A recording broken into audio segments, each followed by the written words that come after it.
yang ingin didapat Komnas HAM itu bersifat individual, bukan hanya dari satu orang pimpinan.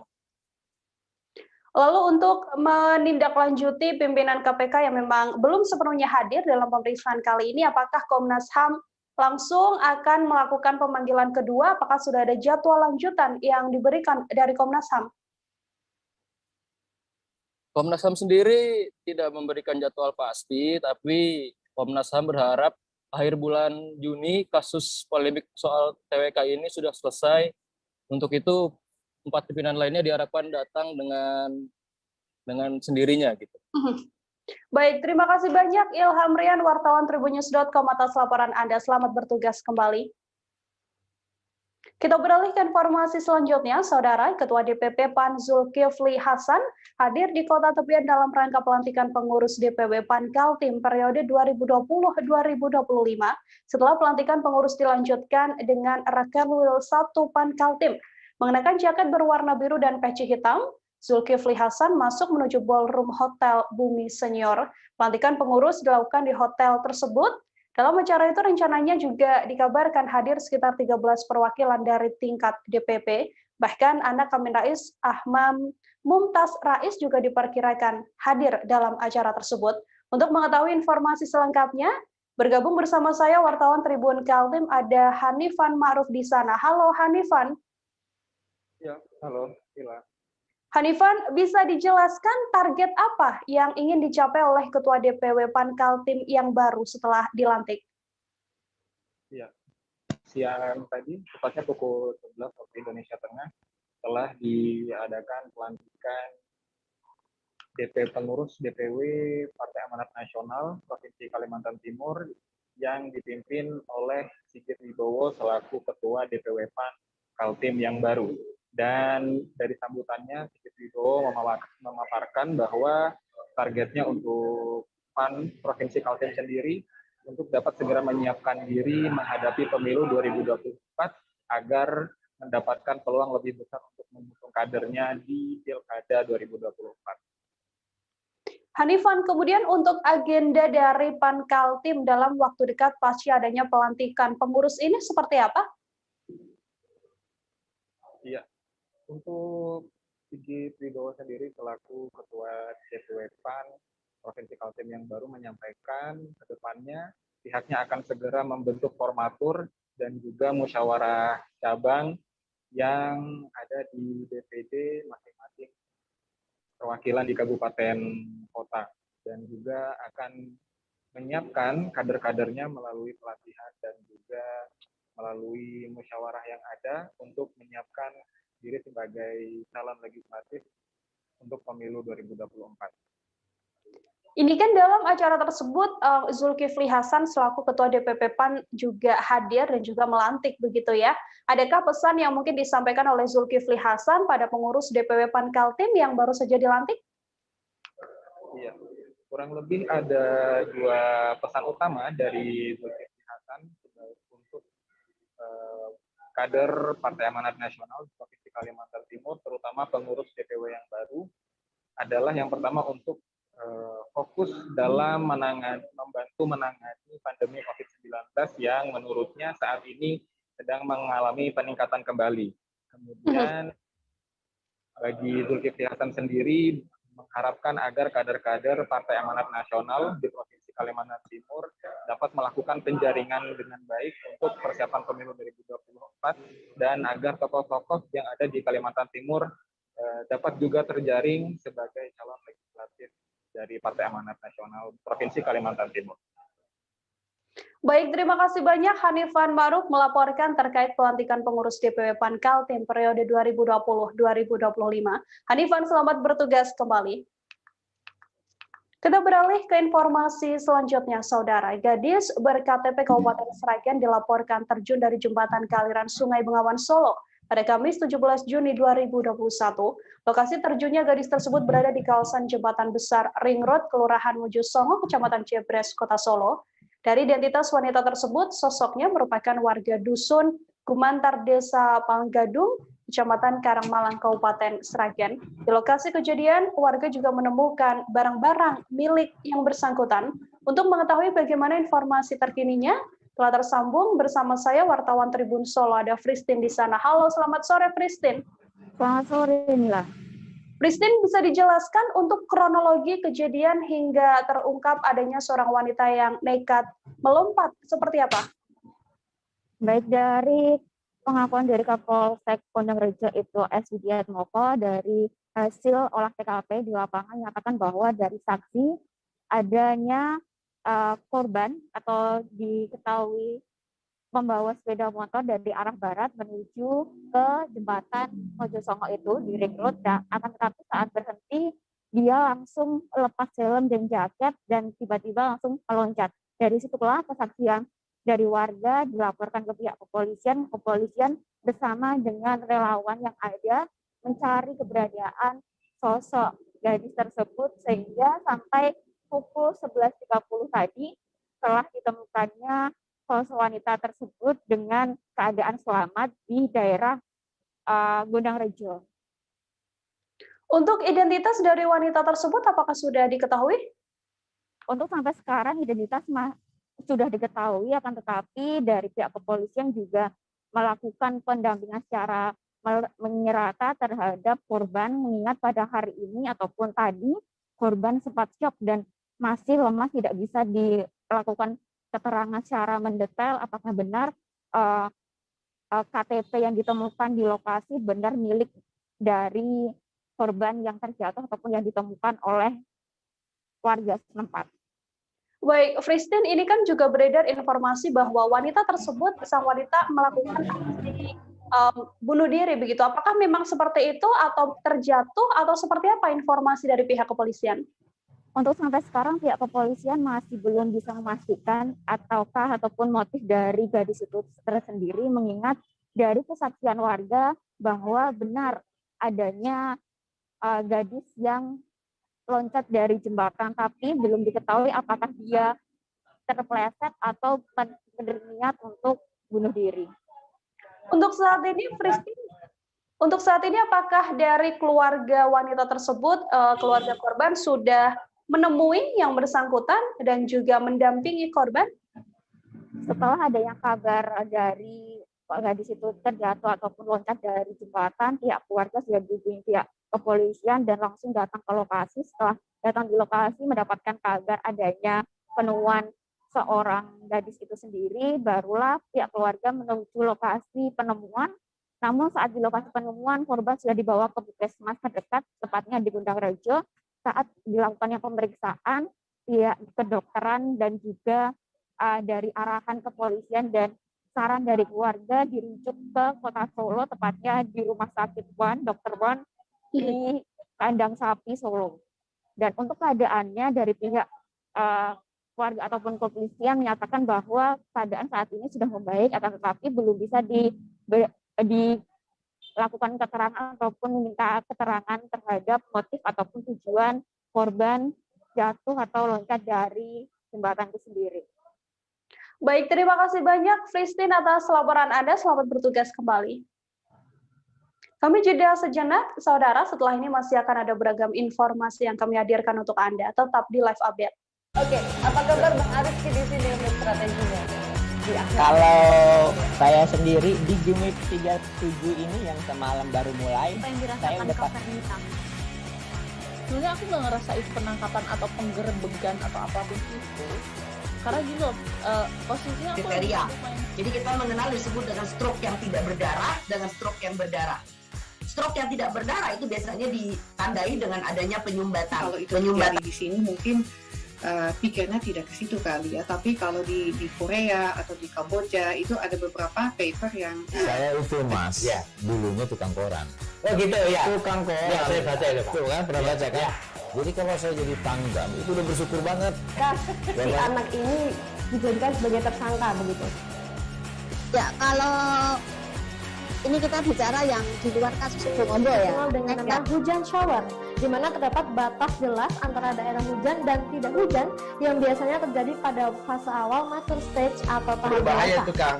Jadi mulai artinya terjadinya perlembekan. Nah itu untuk penetrasi akan sulit. Gitu ya. Dok saya ini menurut saya memang tidak mudah. Bukan urusan tanah diambil, Kalau misalnya Amerika Serikat sekarang, Rasulullah mengatakan dalam sebuah hadis bahwa berpuasa di 6 hari Syawal itu. Oke, apa kabar Bang Ariski di sini untuk strateginya? Kalau saya sendiri di Jumit 37 ini yang semalam baru mulai, saya udah sebenarnya aku nggak ngerasa itu penangkapan atau penggerebegan atau apapun itu, karena gini loh, posisinya aku kriteria. Jadi kita mengenal disebut dengan stroke yang tidak berdarah dengan stroke yang berdarah. Stroke yang tidak berdarah itu biasanya ditandai dengan adanya penyumbatan. Kalau itu terjadi di sini mungkin pikirnya tidak ke situ kali ya, tapi kalau di Korea atau di Kamboja itu ada beberapa paper yang saya itu mas, ya dulunya tukang koran. Oh gitu ya, Tukang koran. Ya, saya baca ya, Pak. Tuh kan pernah baca kan? Jadi kalau saya jadi pangdam itu udah bersyukur banget. Si anak ini dijadikan sebagai tersangka begitu. Ya, kalau ini kita bicara yang di luar kasus Bongombo ya. Dikenal dengan nama hujan shower, di mana terdapat batas jelas antara daerah hujan dan tidak hujan yang biasanya terjadi pada fase awal mature stage atau tahap Berbahaya dewasa. itu Kang.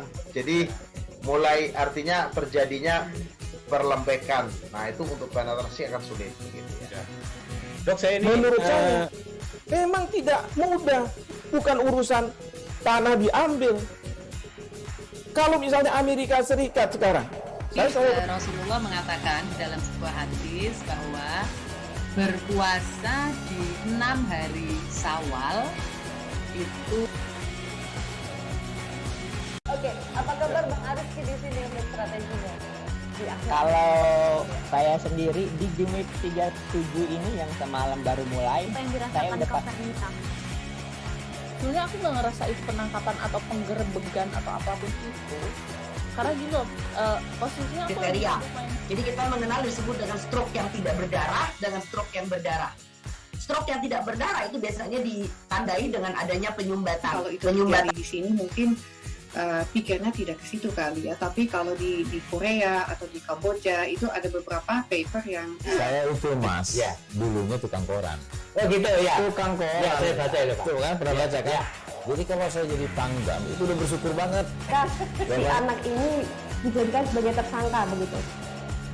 Ya, kalau ini kita bicara yang di luar kasus Bongombo ya. Dikenal dengan nama hujan shower, di mana terdapat batas jelas antara daerah hujan dan tidak hujan yang biasanya terjadi pada fase awal mature stage atau tahap Berbahaya dewasa. itu Kang. Jadi mulai artinya terjadinya perlempekan. Nah itu untuk penetrasi akan sulit. Gitu ya.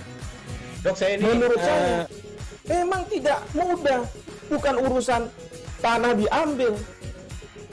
Kalau misalnya Amerika Serikat sekarang, Rasulullah mengatakan dalam sebuah hadis bahwa berpuasa di 6 hari Syawal itu. Oke, apa kabar Bang Ariski di sini untuk strateginya? Kalau saya sendiri di Jumit 37 ini yang semalam baru mulai, saya udah sebenarnya aku nggak ngerasa itu penangkapan atau penggerebegan atau apapun itu, karena gini loh, posisinya aku kriteria. Jadi kita mengenal disebut dengan stroke yang tidak berdarah dengan stroke yang berdarah. Stroke yang tidak berdarah itu biasanya ditandai dengan adanya penyumbatan. Kalau itu terjadi di sini mungkin pikirnya tidak ke situ kali ya, tapi kalau di Korea atau di Kamboja itu ada beberapa paper yang saya itu mas, ya dulunya tukang koran. Oh gitu ya, Tukang koran. Ya, saya baca ya, Pak. Tuh kan pernah baca kan? Jadi kalau saya jadi pangdam itu udah bersyukur banget. Si anak ini dijadikan sebagai tersangka begitu. Ya, kalau ini kita bicara yang di luar kasus Bongombo ya. Dikenal dengan nama hujan shower, di mana terdapat batas jelas antara daerah hujan dan tidak hujan yang biasanya terjadi pada fase awal mature stage atau tahap Berbahaya dewasa. itu Kang. Jadi mulai artinya terjadinya perlempekan. Nah itu untuk penetrasi akan sulit. Gitu ya. Dok, saya ini menurut saya memang tidak mudah, bukan urusan tanah diambil. Kalau misalnya Amerika Serikat sekarang, Rasulullah mengatakan dalam sebuah hadis bahwa berpuasa di 6 hari Syawal itu. Oke, apa kabar Bang Ariski di sini untuk strateginya? Kalau saya sendiri di Jumit 37 ini yang semalam baru mulai, Apa yang saya dirasakan udah Kak Fernita? Sebenarnya aku nggak ngerasa itu penangkapan atau penggerebegan atau apapun itu. Karena gini loh, posisinya aku Kriteria. lagi main. Jadi kita mengenal disebut dengan stroke yang tidak berdarah dengan stroke yang berdarah.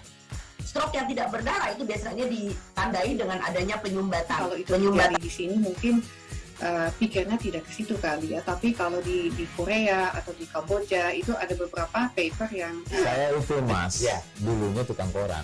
Oh gitu ya. Tukang koran. Ya, saya baca itu. Anda masih menyaksikan live update bersama dengan saya, Nila Irda. Gedung isolasi yang ditempati puluhan santri Al-Quraniyah Majalengka terpapar COVID-19 diisi oleh sebanyak 58 orang, saudara. Padahal gedung yang dinamakan Sanggar Kegiatan Belajar atau SKB milik Dinas Pendidikan itu hanya berkapasitas 22 ruangan. Kepala Bidang Rehabilitasi Rekonstruksi BPB di Kabupaten Majalengka mengatakan, hal ini dilakukan karena hasil tracing masih ditemukan adanya santri yang terpapar virus corona. Saat ini jumlahnya bertambah 11 orang dari sebelumnya, sebanyak 47 santri. Untuk dapat menampung semua santri yang terpapar tersebut, pihaknya memberlakukan satu ruangan diisi 2 hingga 3 orang. Untuk mengetahui bagaimana informasi terkininya, telah tersambung bersama saya wartawan Tribun Cirebon, ada Eki Yulianto di sana. Halo, selamat sore Eki.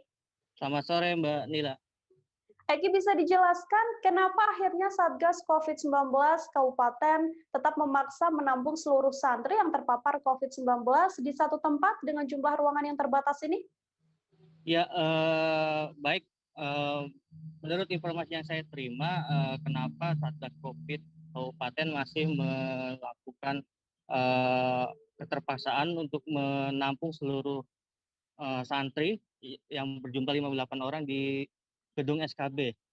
Hal itu dilakukan karena belum adanya tempat alternatif bagi pasien yang lain jika nanti kembali adanya temuan kasus COVID.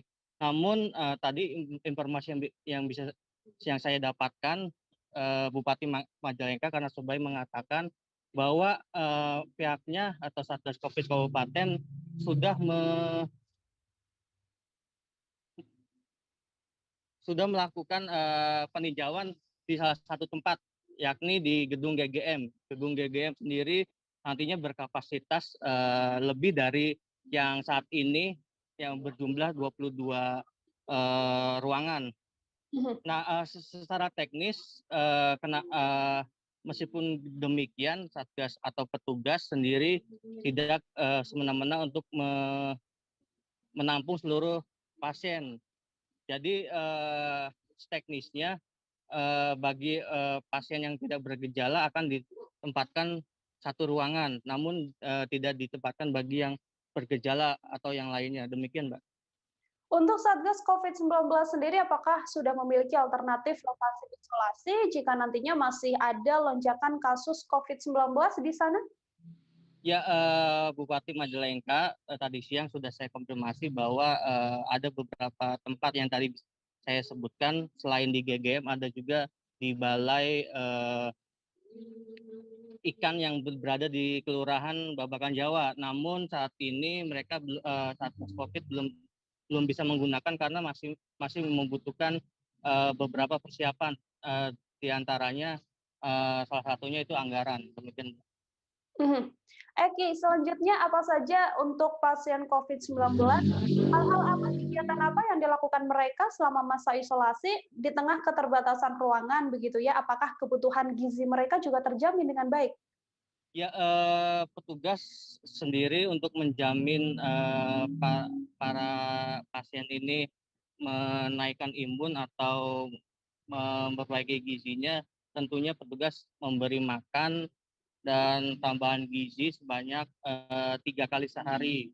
Nah, selain itu petugas juga melakukan beberapa bimbingan untuk menaikkan imun seperti olahraga, beristirahat yang cukup, dan selalu memberi imbauan-imbauan agar tidak selalu berkeliuran atau secara bebas begitu. Petugas juga terus melakukan sosialisasi agar yang mana bahwa nanti jika para santri tersebut bisa segera mematuhi, maka bisa dipastikan itu bisa segera pulang. Tentunya dengan hasil tes PCR selanjutnya jika hasilnya negatif. Demikian, Mbak. Baik, terima kasih banyak Eki Yulianto, wartawan Tribun Cirebon. Selamat bertugas kembali. Siap, sama-sama Mbak Nila. Kita beralih ke informasi selanjutnya. Saudara Presiden Joko Widodo didampingi Menteri Kesehatan Budi Gunadi Sadikin dan juga Gubernur Jawa Barat, serta Wali Kota Bogor Bima Arya dan juga sejumlah pejabat meninjau pelaksanaan vaksinasi di Stasiun Bogor. Presiden Joko Widodo tiba sekitar pukul 8 waktu Indonesia Barat, melalui pintu utama Stasiun Bogor, kemudian masuk melalui tapping Giatin Stasiun Bogor menuju lokasi vaksin. Dalam keterangannya, Presiden Joko Widodo juga mengatakan bahwa Kota Bogor termasuk wilayah aglomerasi penyangga ibu kota DKI Jakarta yang interaksi dan mobilitasnya tinggi. Untuk itu vaksinasi dilakukan untuk melindungi mereka dari COVID-19. Untuk mengetahui informasi selengkapnya, telah tersambung bersama saya. Ada wartawan Tribun News Bogor, ada Lingga Arfian di sana. Halo, selamat sore Lingga. Ya, Nila, sore. Lingga, bisa dijelaskan untuk pelaksanaan vaksinasi massal yang pagi tadi ditinjau Presiden Joko Widodo seperti apa?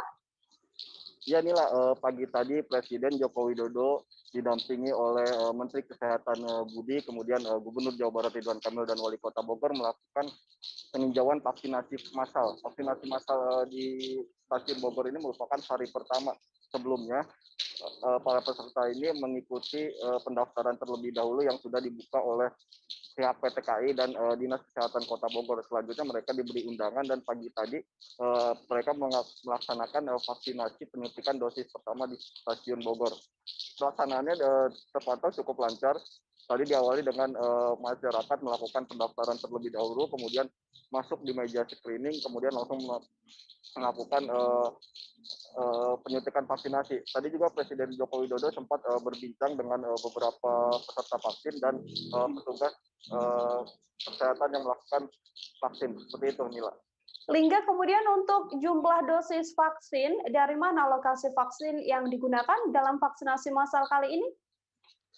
Ya, Nila, jumlah dosis vaksin massal yang diberikan hari ini sekitar 1.500 dosis vaksin. Artinya ada sekitar 350 orang yang akan divaksin karena mereka akan melaksanakan 2 kali penyuntikan seperti itu. Vaksin tersebut merupakan alokasi vaksin dari Kementerian Kesehatan yang disalurkan melalui Dinas Kesehatan Kota Bogor, kemudian diberikan kepada para penumpang kereta rel listrik jurusan Jakarta Bogor dan sebagainya. Seperti itu.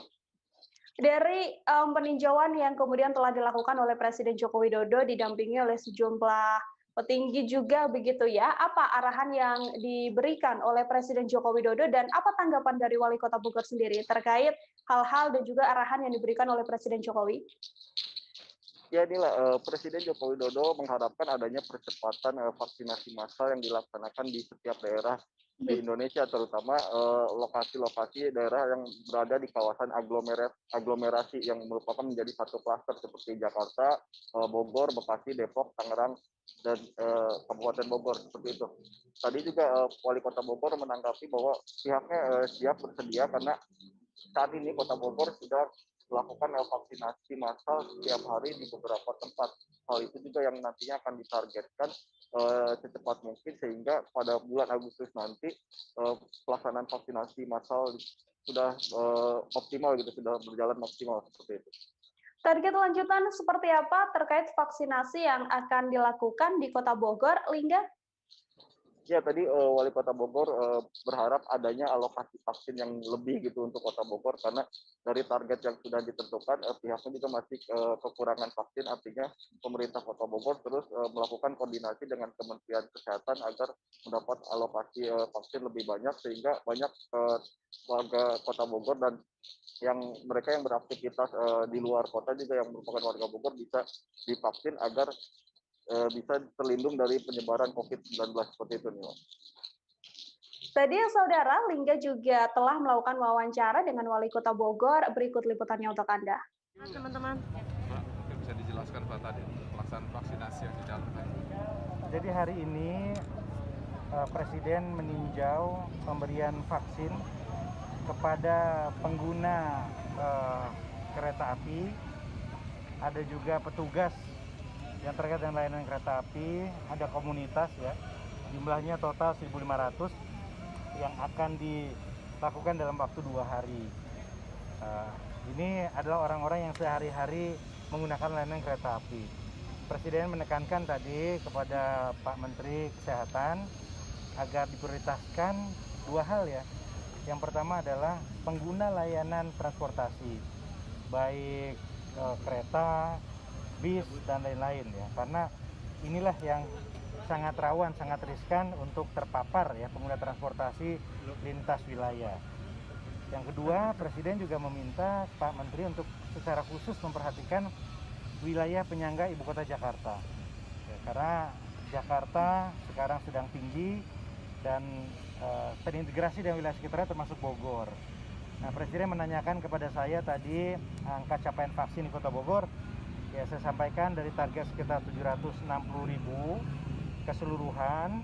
Nah, saat ini sudah sekitar 126.000 yang diberikan vaksin sampai kedua, atau kira-kira 17% dari target. Ini di atas rata-rata nasional yang 11%. Sebenarnya dari pemerintah ya, Pemkot juga Bogor, jadi membuat sentra vaksin untuk pengguna jasa komuter lain. Tapi di sini juga tadi ada terlibat masyarakat umum yang di sekitar stasiun, karena bagaimanapun komuter ini adalah aktif bekerja, sehingga mereka memang kami sangat berterima kasih sekali dengan meningkatnya jumlah volume penumpang juga, artinya aktivitas bertambah, sehingga vaksin ini adalah menjadi salah satu harapan juga buat mereka. Bu, itu apa namanya, kalau yang vaksinnya menyediakan dari kota atau KKI, Pemkot semuanya ya? Kalau vaksin kan semuanya memang dari pemerintah ya, dan itu wajib kepada warga yang sudah dihimbau ya. Jadi kami memfasilitasi itu dan alhamdulillah diberikan kesempatan untuk pengguna jasa komuter lain. Pendaftaran sendiri ada pendaftaran khusus? Iya, ini memang kami berkoordinasi dengan Dinkes, kemudian kemarin juga kita beberapa menghubungi masyarakat sekitar, kemudian juga ada yang sudah mendaftarkan ke Dinkes. Iya, jadi kita ada fasilitas untuk tempat ya.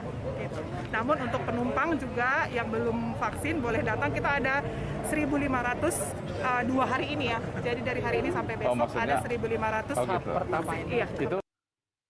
Sementara itu kita beralih ke informasi selanjutnya, Saudara. Presiden Joko Widodo resmi melantik Gubernur dan Wakil Gubernur Sulawesi Tengah, Rusdi Mastura dan juga Ma'mun Amir di Istana Kepresidenan Jakarta.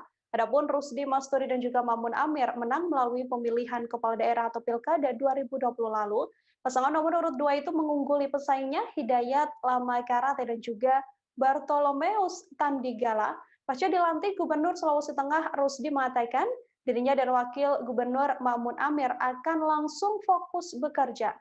Keduanya mengatakan penanganan pandemi dan dampak bencana alam akan menjadi fokus tugas keduanya dalam waktu dekat ini. Rusdi juga berharap agar amanah memimpin Sulawesi Tengah dapat selalu dijaga olehnya dan juga sang wakil.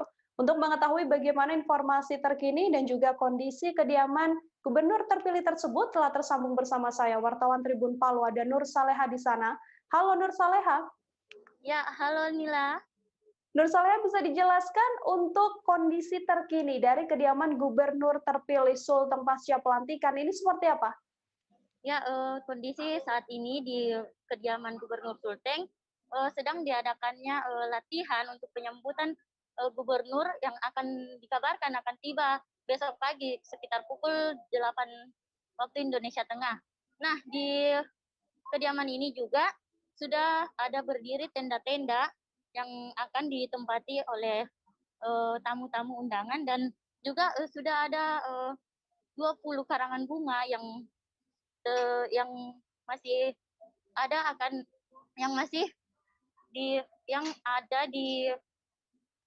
di dalam area gedung rumah Rusdi Mastura ini, dan itu akan bertambah lagi.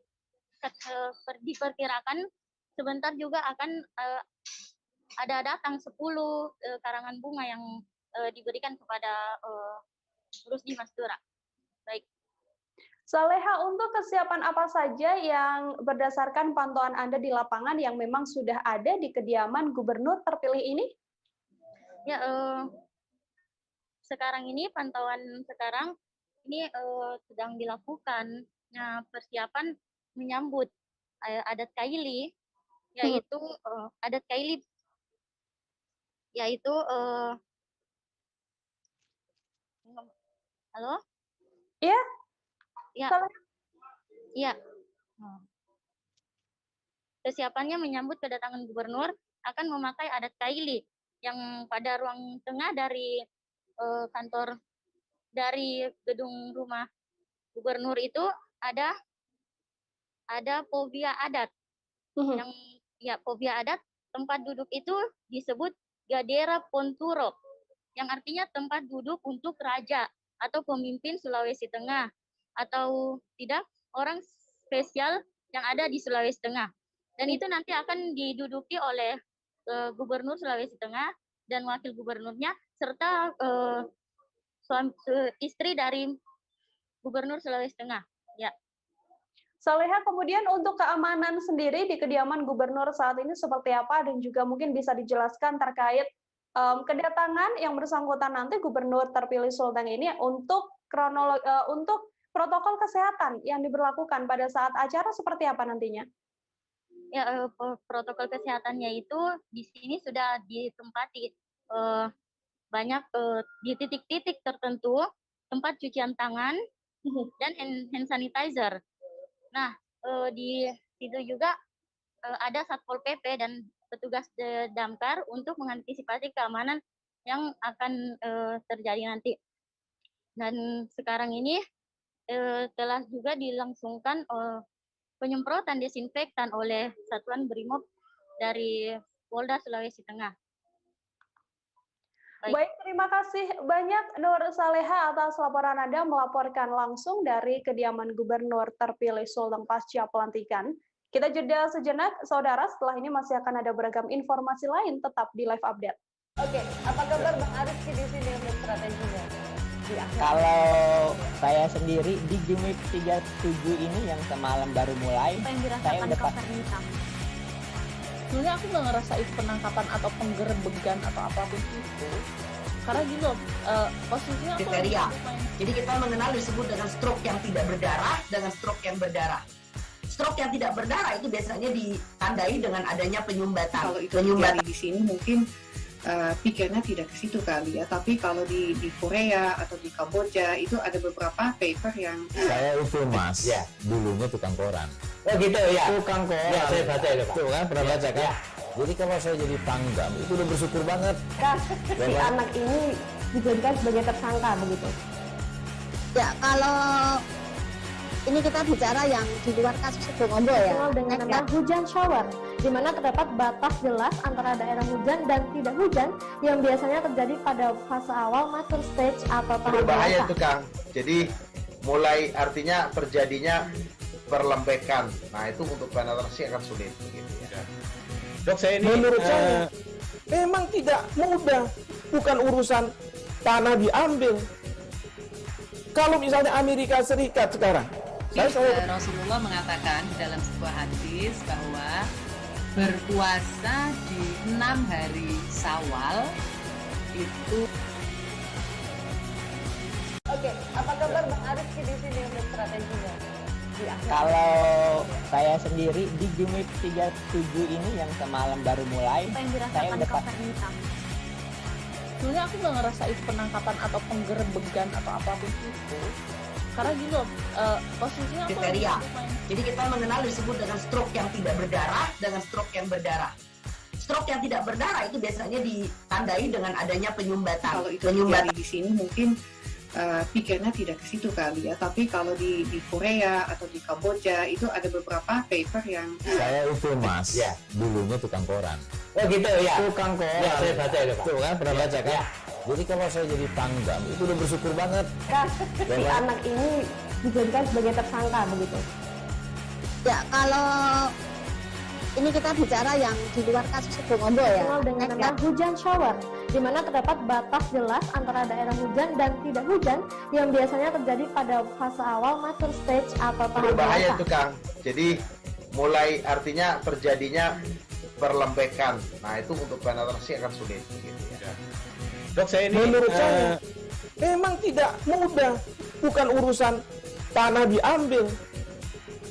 Kalau misalnya Amerika Serikat sekarang, Rasulullah mengatakan dalam sebuah hadis bahwa berpuasa di 6 hari Syawal itu. Oke, apa kabar Bang Arief di sini untuk strateginya? Kalau saya sendiri di Jumit 37 ini yang semalam baru mulai, saya udah Sebenarnya aku nggak ngerasa itu penangkapan atau penggerebegan atau apapun itu. Karena gini loh, posisinya aku kriteria. Jadi kita mengenal disebut dengan stroke yang tidak berdarah dengan stroke yang berdarah. Stroke yang tidak berdarah itu biasanya ditandai dengan adanya penyumbatan. Kalau itu terjadi di sini mungkin pikirnya tidak ke situ kali ya, tapi kalau di Korea atau di Kamboja itu ada beberapa paper yang saya itu mas, ya dulunya tukang koran. Oh gitu ya. Tukang koran. Ya, saya baca itu Pak. Tuh kan pernah baca kan? Ya. Jadi kalau saya jadi pangdam itu udah bersyukur banget. Si anak ini dijadikan sebagai tersangka begitu. Ya kalau ini kita bicara yang di luar kasus Bongombo ya. Dikenal dengan nama hujan shower, di mana terdapat batas jelas antara daerah hujan dan tidak hujan yang biasanya terjadi pada fase awal mature stage atau tahap Berbahaya dewasa. itu Kang. Jadi mulai artinya terjadinya perlembekan. Nah itu untuk penetrasi akan sulit. Begitu, ya. Dok, saya ini menurut saya memang tidak mudah, bukan urusan tanah diambil. Kalau misalnya Amerika Serikat sekarang, Rasulullah mengatakan dalam sebuah hadis bahwa berpuasa di 6 hari Syawal itu. Oke, apa kabar Bang Arief di sini untuk strateginya? Kalau saya sendiri di Jumit 37 ini yang semalam baru mulai, saya udah Sebenarnya aku nggak ngerasa itu penangkapan atau penggerebegan atau apapun itu. Karena gini loh, posisinya aku kriteria. Jadi kita mengenal disebut dengan stroke yang tidak berdarah dengan stroke yang berdarah. Stroke yang tidak berdarah itu biasanya ditandai dengan adanya penyumbatan. Kalau itu terjadi di sini mungkin pikirnya tidak ke situ kali ya, tapi kalau di Korea atau di Kamboja itu ada beberapa paper yang saya itu mas, ya dulunya tukang koran. Oh gitu ya. Tukang koran. Ya, saya baca itu Pak. Tuh kan pernah baca kan? Ya. Jadi kalau saya jadi pangdam itu udah bersyukur banget. Si anak ini dijadikan sebagai tersangka begitu. Ya kalau ini kita bicara yang di luar kasus Bongombo ya. Dikenal dengan nama hujan shower, di mana terdapat batas jelas antara daerah hujan dan tidak hujan yang biasanya terjadi pada fase awal mature stage atau tahap Berbahaya dewasa. itu Kang. Jadi mulai artinya terjadinya perlembekan. Nah itu untuk penetrasi akan sulit. Begitu, ya. Dok, saya ini menurut saya memang tidak mudah, bukan urusan tanah diambil.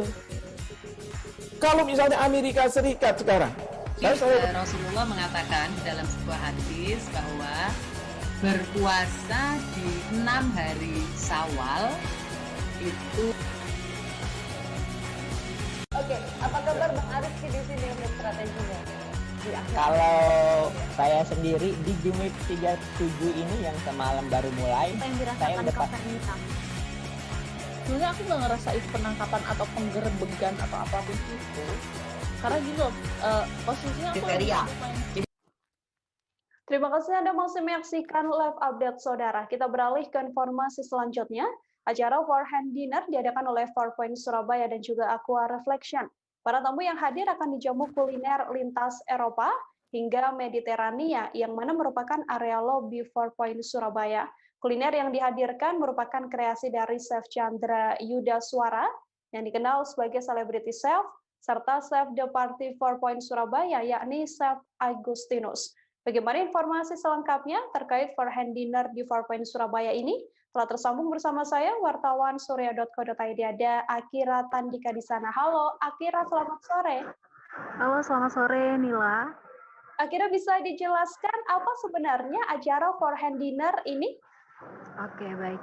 Jadi, seperti yang sudah dijelaskan oleh Nila tadi, bahwa acara For Hands Dinner merupakan kolaborasi yang diadakan oleh 4 Point Surabaya dan juga Aqua Reflection, di mana For Hands Dinner ini merupakan makan malam tematik yang digelar di The Lounge. The Lounge ini merupakan area lobby lounge milik 4 Point Surabaya yang saat ini mulai dialihfungsikan sebagai tempat pertemuan karena memang sejak pandemi tempat ini banyak dikunjungi oleh tamu selain tamu hotel. Jadi pengunjung luar, pengunjung umum bisa masuk ke lobby lounge ini tanpa menginap di Four Points Surabaya.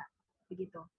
Akhirnya untuk acara ini sendiri berlangsung kapan dan dihadiri oleh siapa saja? Acara ini berlangsung sejak tanggal 15 Juni 2021 hingga akhir bulan Juni ini. Jadi dari tanggal 15 sampai 30 Juni seluruh menu kreasi ala Chef Chandra Yudaswara maksud saya dengan Chef Agustinus dari Four Points Surabaya bisa dinikmati oleh pengunjung selain yang menginap di Four Points Hotel Surabaya. Kemudian untuk dijelaskan pada Tribuners, akhirnya apa yang spesial dari menu for hand dinner ini? Oke, baik. Terima kasih Nila. Kalau boleh saya bercerita sedikit mengenai apa sih yang spesial dari Four Hands Dinner di Four Points Surabaya ini adalah itu tadi merupakan kuliner hasil kreasi dari Chef Chandra dan juga Chef Agustinus. Jadi ini memang bentuknya adalah set table, jadi mulai dari appetizer hingga dessert semuanya disajikan satu persatu yang merupakan hasil kreasi dari Chef Chandra dan juga Chef Agus. Nah, surprisingly rasanya ini sangat bisa diterima. Jadi kalau misal teman-teman pernah mencoba mencicipi kuliner yang bentuknya set table seperti itu, memang ada beberapa rasa yang tidak bisa kita terima karena tidak sesuai, karena juga kita nggak pernah ngerasain kuliner itu. Tapi untuk kuliner yang kemarin disajikan oleh Chef Chandra dan juga Chef Agustinus di Four Hands Dinner itu sangat bisa diterima. Nah, kalau saya boleh juga ngasih bocoran nih, kemarin waktu saya datang ke acara tersebut, selain disambut oleh pihak dari Aqua Reflection dan juga Four Point, para tamu yang hadir langsung diberikan minuman pembuka yang merupakan sparkling dari Aqua Reflection yang dikreasikan oleh bartender di The Lounge Four Points Surabaya. Kemudian untuk makanan pembuka ada dihidangkan spinach ricotta empanadas. Ini maaf kalau misal ejaan saya kurang betul, tapi memang seperti itu tulisannya. Jadi makanan ini bentuknya merupakan pastry yang diisi dengan keju ricotta dan juga ada potongan bayam di dalamnya. Jadi saat dinikmati rasanya nggak hanya sekedar asin, tapi ada rasa-rasa lain yang gurih.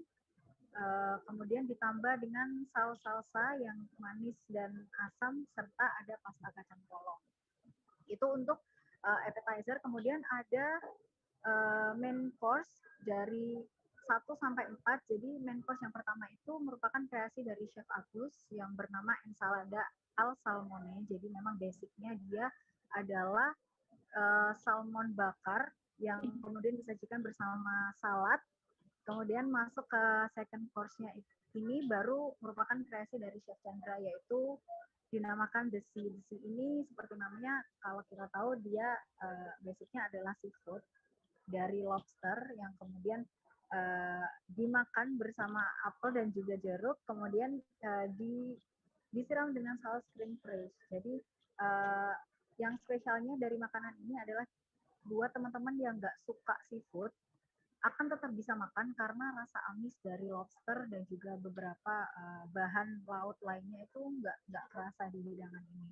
Selanjutnya ada hidangan yang diberi nama The Land. The Land ini isinya adalah Wagyu beef sirloin yang kalau saya lihat sih sepertinya dia dipanggang dulu, jadi memang pinggir-pinggirnya itu crispy tapi dalamnya masih juicy. Dan kalau misal teman-teman suka makan daging kan biasanya ada apa istilahnya kayak dia level kematangan ya. Nah kalau level kematangan ini sepertinya dia di atas medium rare ya. Jadi walaupun dagingnya masih terlihat merah, cuman dia itu masih terasa teksturnya tuh nggak lembek. Jadi teman-teman kalau misal nggak suka nih daging-daging yang kurang matang, masih bisa makan ini. Dan daging ini disajikan bersama mashed potato. Uniknya mashed potato ini nggak seperti mashed potato pada umumnya yang dia cuma kentang kemudian ditumbuk dan diberi butter, tapi dia bentuknya seperti perkedel yang biasa kita makan bareng sop ayam. Jadi dia crispy di luar tapi lembut di dalam, dan juga ada beberapa potongan sayur di dalamnya. Sementara untuk sajian penutup, Forehand Dinner menghadirkan dessert yang basicnya dari buah nanas dan juga puding kelapa. Seperti itu, Mila. Oke, terima kasih banyak Akira Tandika melaporkan terkait Forehand Dinner. Ini bisa jadi salah satu rekomendasi Anda, saudara yang ingin melakukan kuliner. Tadi disampaikan juga oleh Akira bahwa ini Forehand Dinner ini dibuka sejak tanggal 15 dan masih bisa Anda nikmati sampai nanti tanggal 30 Juni. Terima kasih banyak Akira atas laporan Anda, selamat bertugas kembali. Kita beralih ke informasi selanjutnya.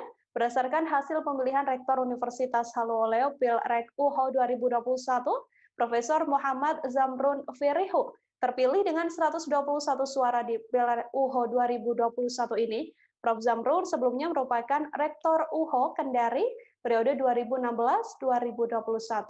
Dalam pemilihan rektor tersebut, Prof. Buyung Sarita yang meraih 26 suara, dan juga Dr. Jamher Safani dengan 21 suara.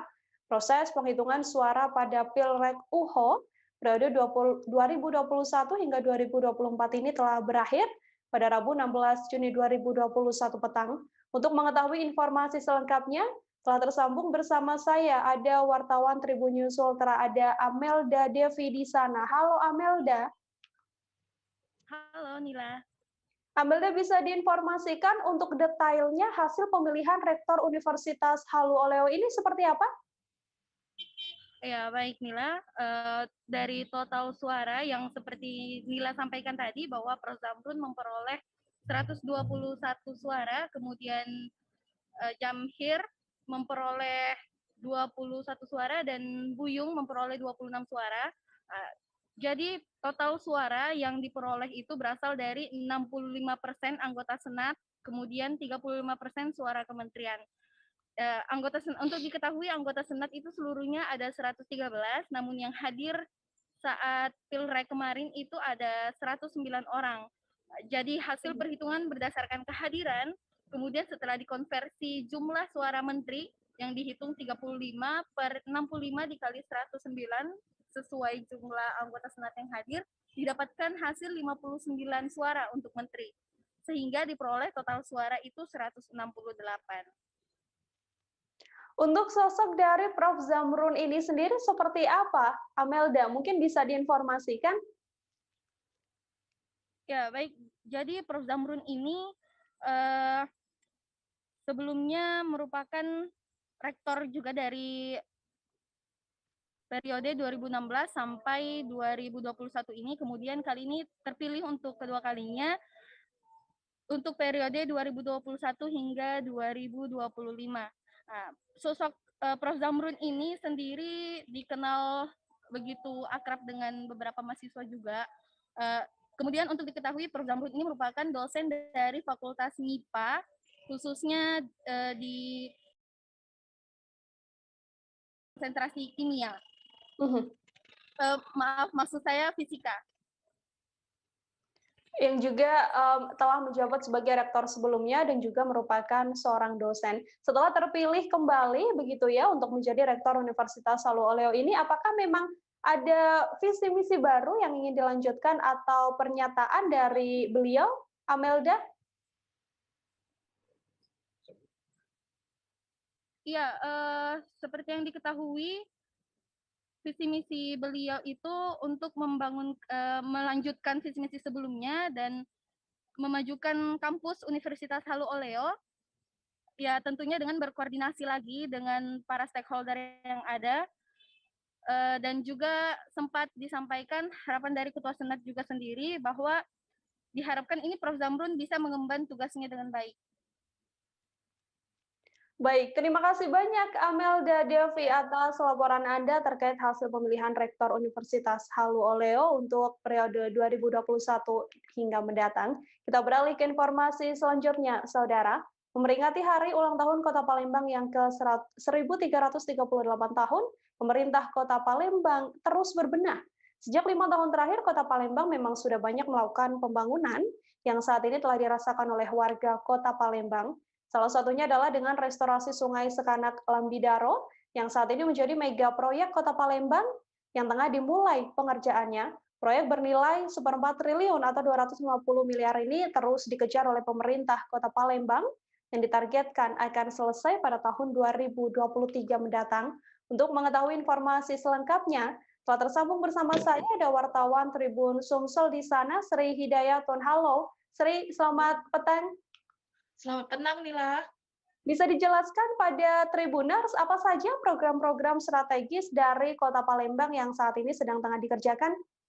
Iya, terima kasih. Dapat saya laporkan bahwa ada 9 program strategis pembangunan Kota Palembang di tahun 2020 hingga 2023, yakni restorasi Sungai Sekanak Lambidaro, pembangunan flyover Simpang Sekip, pembangunan underpass Simpang Caritas, pembangunan embung konservasi 1.000 hektar wilayah Gandus, pembangunan Jalan Nurdin Panji sampai ke Pelabuhan Bombaru, pembangunan perkuatan tebing atau turap Sungai Musi, pembangunan kaki jembatan Musi 4 menuju Ahmad Yani, pembangunan intek dan jaringan pipa transmisi air baku sistem Gandus, dan yang terakhir pembangunan sistem penyediaan air atau SPAM di Kecamatan Kalidoni.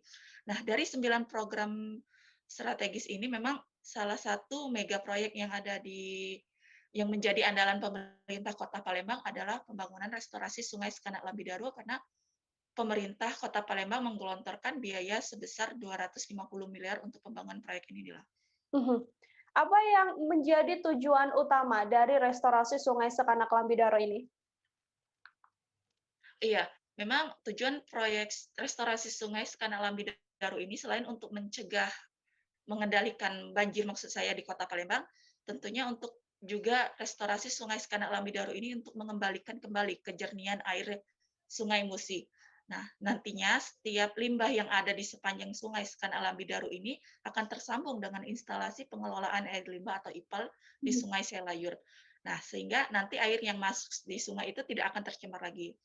Tentunya bukan hanya untuk mengendalikan fungsinya, mengembalikan fungsinya, maksud saya juga akan berdampak kepada perekonomian warga.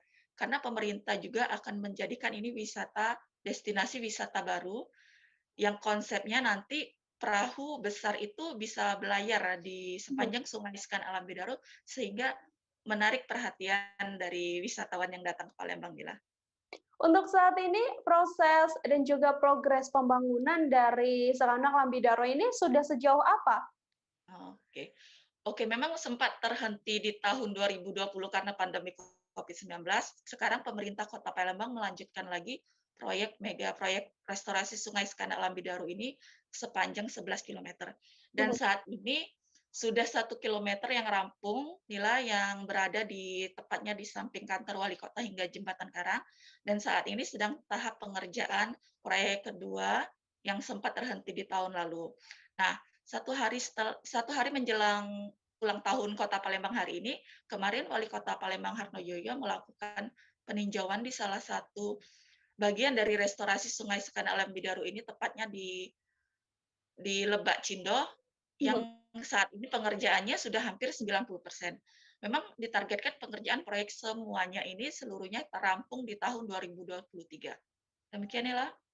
Baik, Saudara, tadi wartawan kami juga telah melakukan wawancara dengan Wali Kota Palembang, Harnojoyo. Untuk mengetahui informasi selengkapnya, berikut liputannya untuk Anda. Mudah-mudahan ya, tadi kan disampaikan ada beberapa warga masyarakat yang masih ada 2 rumah lagi. 2 rumah, Pak. Kami juga menghimbau, mari sama-sama lah kita mendukung program pemerintah ini. Karena terkait dengan ini yang tadinya kita saksikan sendiri. Sekarang ini kumuh, kan, kita luar biasa kan tempatnya. Dan rumahnya sudah bagus. Artinya dengan tempat yang rapi, bersih, insya Allah derajat kesehatan di masyarakat makin membaik, dan insya Allah ekonomi juga bisa tumbuh di sini ya. Dan dulu kita rame-rame di Pendistrian Sudirman. Kami yakin kalau tempat ini sudah bagus, kemudian IPAL disiapkan secara komunal di sini, mudah-mudahan air ini bisa terjaga. Artinya kita nanti untuk rekreasi di sini mudah-mudahan ya. Ini juga merupakan sebagai destinasi ya, destinasi yang baru bagi masyarakat Kota Palembang khususnya. Ini terus sampai ke Rumah Sakit Bunda tuh, Pak? Ini kan terusnya sampai Sekanak Lambedaro. Proyek ini sudah masuk proyek strategi nasional. Jadi 11 km Sekanak Lambedaro ini sudah menjadi target kita kan. Mudah-mudahan ke depan proyek ini secara multias ya Pak Irwan akan dilaksanakan, nanti kan lanjut terus ya. Oke. Kita beralih ke informasi selanjutnya, saudara, pihak kepolisian telah berhasil menangkap beberapa pelaku dalam kasus tewasnya seorang pria yang ditemukan terbakar di Maros pada Jumat lalu. Dari sejumlah pelaku, satu diantaranya diketahui berjenis kelamin perempuan.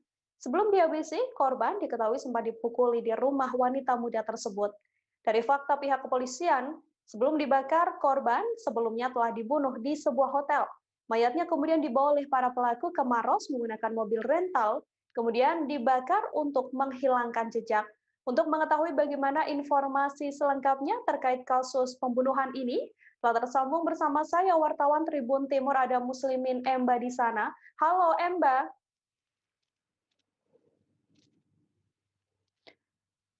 Emba, bisa dijelaskan untuk kronologi pembunuhan, apakah ada perkembangan setelah para pelaku ini telah ditangkap oleh pihak kepolisian?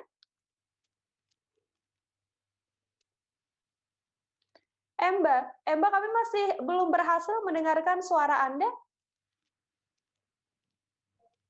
Ya Nila, baik Nila. Ya.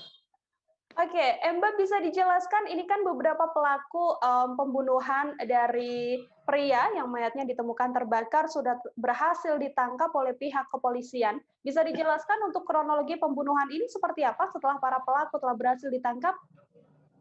Ya, tadi siang tepatnya di Mapolda Sulawesi Selatan telah dilakukan press conference terkait pengungkapan kasus pembunuhan sekaligus pembakaran jasad manusia yang ditemukan di Kecamatan Malawa, Kabupaten Maros, Sulawesi Selatan. Dapat kami jelaskan dari press conference tersebut, ada 8 pelaku yang telah diamankan. Jadi total pelaku sendiri ada 9 orang, namun 1 masih dalam pencarian atau berstatus DPO. Dari ke-8 pelaku ini, 1 diantaranya merupakan seorang wanita muda berinisial H alias Lala, berumur 23 tahun. Untuk peran dari ke-8 pelaku ini, mereka sendiri itu disangkakan dengan pasal pembunuhan berencana, di mana dari kronologi awal kejadian atau pembunuhan itu, awalnya si korban ini dijemput di rumahnya oleh 2 teman pria, yaitu MA dan temannya, menggunakan motor ke salah satu hotel. Namun belakangan diketahui si pria ini yang berinisial MA menjalin hubungan sesama jenis dengan si korban alias Rian. Dari hubungan itu si pelaku MA mendapati chat WhatsApp dari Rian. Rian ini juga melakukan chat dengan pria lain yang membuat si MA cemburu. Dari dasar kecemburuan itu, MA pun emosi lalu merencanakan ataupun melakukan tindak penganiayaan terhadap korban Rian di hotel tempat mereka berencana bertemu. Dari situ si pelaku MA ini kemudian menganiaya korban, terus sampai ke rumah si perempuan, si Lala. Di rumah si Lala ini, Rian kembali dianiaya karena kedapatan mencoba kabur dari rumah tersebut. Dari penganiayaan itu, akibatnya si Rian meninggal dunia, lalu jasadnya dibawa ke Kabupaten Maros. Setibanya di sana, kemudian dibakar. Demikian, Nila. Baik, Emba, artinya apakah sejauh ini pihak kepolisian telah berhasil mengungkap motif dari para pelaku? Jadi untuk motif dari pembunuhan serta pembakaran jasad manusia ini dapat dijelaskan bahwasanya motifnya awalnya itu adalah cemburu atau motif asmara antara pelaku pria MA dengan si korban Rian. Jadi polisi mengungkap bahwasanya ini berawal dari kecemburuan karena hubungan sesama jenis yang telah terjalin sebelumnya. Untuk pelaku wanita sendiri, Mbak, yang sempat Anda katakan bahwa tadi korban sempat dibawa oleh 2 pelaku lain ke kediaman sang wanita begitu ya. Apa kaitannya korban, pelaku dan juga si wanita ini? Apakah sudah ada keterangan dari pihak kepolisian? Ya. Untuk si wanita, si Lala ini untuk perannya sendiri dalam kasus pembunuhan ini disinyalir sebagai orang yang memfasilitasi terjadinya peristiwa penganiayaan yang mengakibatkan nyawa seseorang meninggal dunia. Jadi di lokasi atau di rumah si Lala ini itu juga berlangsung penganiayaan di sana sampai si Rian ini meninggal dunia. Kemudian si Lala ini juga memfasilitasi para pelaku MA dan kawan-kawannya untuk merental mobil membawa jasad si Rian ke Kabupaten Maros. Inilah. Mbak, kemudian ini kan ada 8 tersangka dan ada 1 tersangka lagi yang belum berhasil ditangkap oleh pihak kepolisian. Apa pidana yang nantinya akan menjerat ke-9 pelaku ini? Untuk pasal yang disangkakan dari aparat kepolisian sendiri dalam kasus ini, utamanya Polda Sulsel, itu para pelaku disangkakan pasal pembunuhan berencana dengan ancaman hukuman seumur hidup penjara atau maksimal 20 tahun penjara. Dan untuk lebih jelasnya, saya sudah melakukan wawancara dengan Kapolda Sulsel sendiri terkait rentetan kronologi dari sampai awal si korban dijemput di rumah hingga dieksekusi di rumah si Lala dan dibakar di Kabupaten Maros. Inilah. Seperti kita ketahui, ini berawal pada saat hari Selasa. Awal pertama kami sampaikan dulu, ini merupakan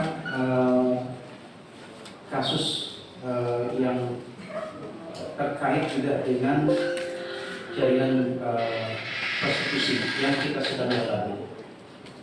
Ini akibat dari permasalahan yang kita awal kita temukan adanya mayat yang terbakar di Maros. Dari hasil pengungkapan ternyata kita di situ mengungkap adanya jaringan prostitusi yang selama ini sudah berlangsung dan ini kita sedang dalami untuk kasus prostitusi itu sendiri. Jadi awal pertama pada hari Selasa tanggal 8 Juni 2021 sekitar pukul 05.00 ini bertempat di hotel wisata Jalan Hajibau Kota Makassar. Kemudian TKP kedua, jadi ada 3 TKP. TKP kedua ini di rumah salah satu tersangka H alias L yang terjadi kekerasan fisik yang mengakibatkan korban meninggal. Ini di tempat di Jalan Sungai Limboto, Lorong Bangka. Dan TKP ketiga hari Jumat tanggal 11 Juni 2021 sekitar 04.30 dengan ditemukannya mayat di Kampung Tompo, Ladang, Desa Padairo, Kecamatan Malawa, Kabupaten Maros. Adapun identitas korban berinisial R, ini suami laki-laki umur 20 tahun, pekerjaan pelajar mahasiswa dengan alamat di Amalati, Songgu Oku, Kabupaten. Informasi tadi sekaligus menutup perjumpaan kita dalam live update kali ini. Masih di tengah pandemi, saudara, saya terus mengingatkan untuk selalu menerapkan protokol kesehatan dimanapun Anda berada, terus memakai masker, mencuci tangan, menjaga jarak, menghindari kerumunan, serta membatasi mobilitas dan juga interaksi. Saya Nila Irdal beserta kru yang bertugas pamit undur diri. Terima kasih dan sampai jumpa. Jangan lupa like, subscribe, dan share ya!